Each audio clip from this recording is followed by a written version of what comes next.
Alright, so this morning I'm out here in the shop trying to figure out what I'm gonna do as far as the exhaust goes on the Goose. Kind of thought about it 5 different ways. Run full exhaust at the back, which is probably ultimately what I'd like to do, just to quieten it down. Basically just some dumps right behind the front tires, and then the other option was some dumps in front of the front tires. Now, this is the thing, I don't want to necessarily have the exhaust coming out the fenders, you know, race-ish. Not that I'm against it, but on this car I kind of want it to be a little more streetable. I understand that it's going to be loud, but the problem I'm running into is space. So with the Power Glide, the Power Glides are just so wide, the pans are so wide, the bell housings are so wide. This Ultra Bell just makes it even worse. So it's really going to take a lot of time and effort to get the exhaust to go from the front all the way to the back just the way that I want it. I have this idea that I want to do most of my exhaust in aluminum. So I think I'm going to wait on that. Instead of spending a ton of time trying to make that perfect, I figured I could just kind of make something for now that will kind of suffice. I really need to add some tubing up front. Right now, the way that it sits, the oxygen sensors are really close to the end of the tubing. It's really messing with the air-fuel ratio readings. It's not reading it correctly, and it's throwing a bunch of fuel in it and doing some weird stuff. So, right now, the downpipes off the turbos are stainless. They turn off the turbos. It's probably, I don't know, 18 inches worth of pipe. I'm gonna put a V-band in there and switch it over to aluminum, and everything else will be done in aluminum. We'll see how they hold up. Like I said, it's kind of just a temporary thing for now, and so we'll kind of experiment with it and see how it works out for us.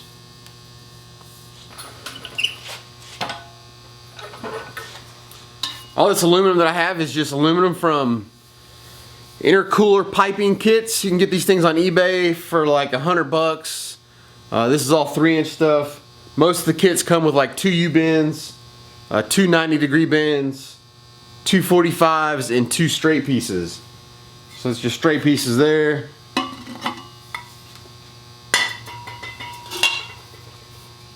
There's your 45s.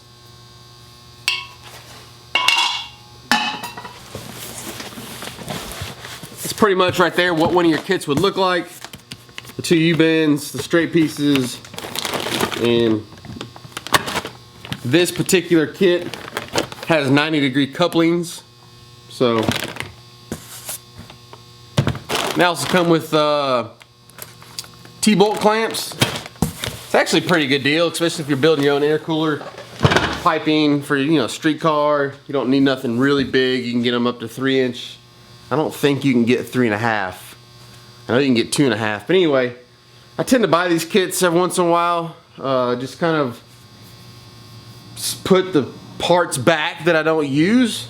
So these parts in the floor are some stuff that I've had for probably a couple years. This kit here is brand new. Haven't even used anything out of it yet. The one downside for me is that I don't ever use these things, or not ever, but I don't use them all, because they send you enough of these in one kit to kind of put all the piping together. Well, I weld it all together, so I don't really use these, and I have like 100 of these things laying around.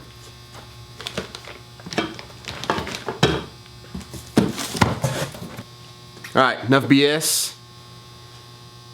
Let's see if we can't figure this thing out in a reasonable manner, not something kind of janky looking.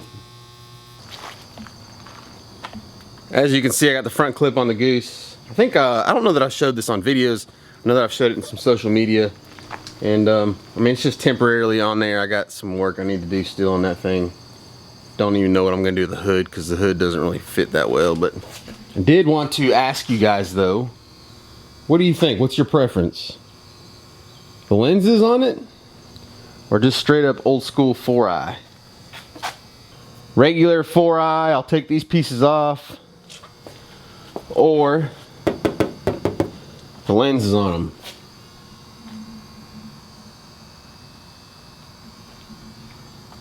What's your preference? Tell you what I'll do. We'll do a little poll. Take a second, chime in. Let me know what you think. If we should leave the lenses on or take them off. I've had some people say tint them. I've had all kinds of different things. I think if I leave them on, I will make some new ones. These are kind of old and dingy. I'll make some nice clear ones. I like them clear because I like the idea of being able to see the headlights. I mean, that's the premise of the 4i that I like, is the look of the headlights. But let me know what you think. Alright, so this is going to be my attempt to show you kind of what this is going to look like under the car without like raising the car up. I want to kind of show you at ride height. I've switched cameras. This camera does a little bit lower, a little bit better in low light, so hopefully you can see what it is that I want to show you.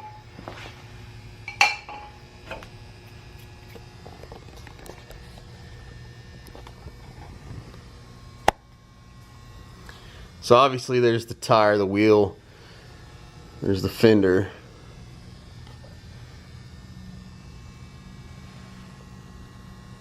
As you look up in here, so this pipe there is the hot side before the turbo, and you can see the wastegate up there.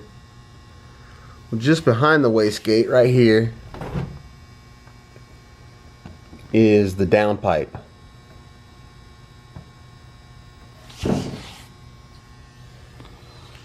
Let's see if we can see this better down here, maybe. Yeah, so hot side here goes up. You got the wastegate right here, and then this here is the downpipe. So right now it just kind of ends right before the frame rail. The other side is actually a little bit better. It's probably got like 3 more inches on it where the actual O2 sensor ties into it. So I got to kind of extend this down, put the V-band on it, and then from there I got to figure out where it is that this aluminum exhaust is going to run.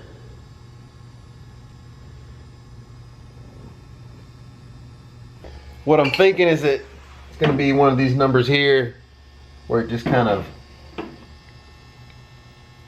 actually not like stick out like that though. Like I'll probably turn it down right before the fender.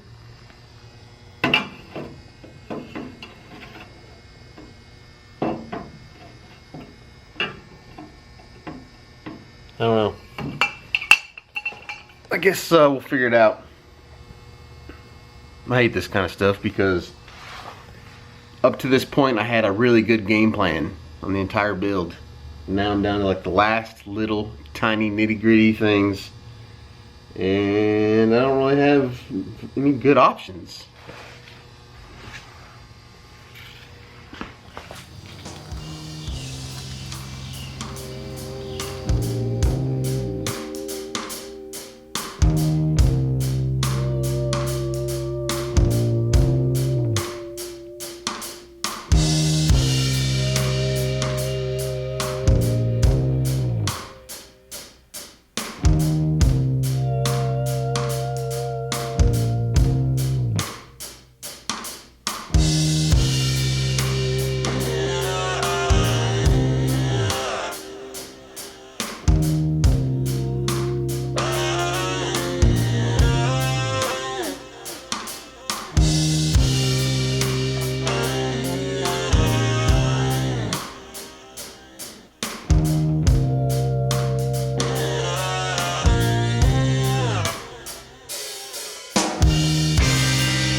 Alright guys, well that's the general mock-up there.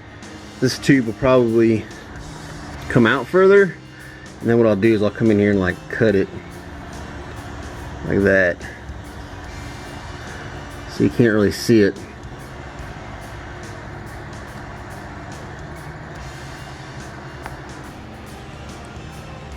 It's nice because it actually goes in towards the frame rail just a little bit before it comes out to the fender, which allows all that tire clearance when you turn, you know, lock to lock. You know, on this side it'll be turning right, on the other side it'll be turning left.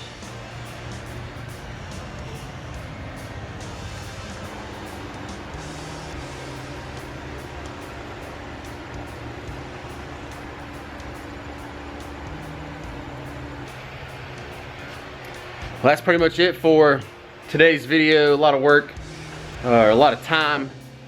Very little got done though. But it's the nature of this beast, is that it's time consuming. It takes time to do this custom stuff, to kind of mock it up. Really takes more time to mock it up than it does to finish it. The mock up is just the tough part. So anyway, I don't know what my film schedule will be like this week. Hopefully I'll get some more videos up for you guys. Do have some packages over here. Got some good Eastwood stuff to bring you. I also got a hold of a MiG 250 from Eastwood. I know a lot of you guys have been asking about these things, so kind of just got it up and going. I'll run it through its paces, kind of see what it'll do, and then I'll do a video on that. So MiG, Eastwood MiG, got some new Eastwood equipment over here in some boxes. Gonna kind of keep it secret for now, but I'll bring it to you in time. Don't forget, free shipping on any order over $50 from Eastwood. Just use the coupon code, the Fab Forums.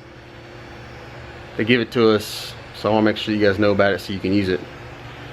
Anyway, as always, thank you for joining me. I'll see you some more this week. Go do work, son.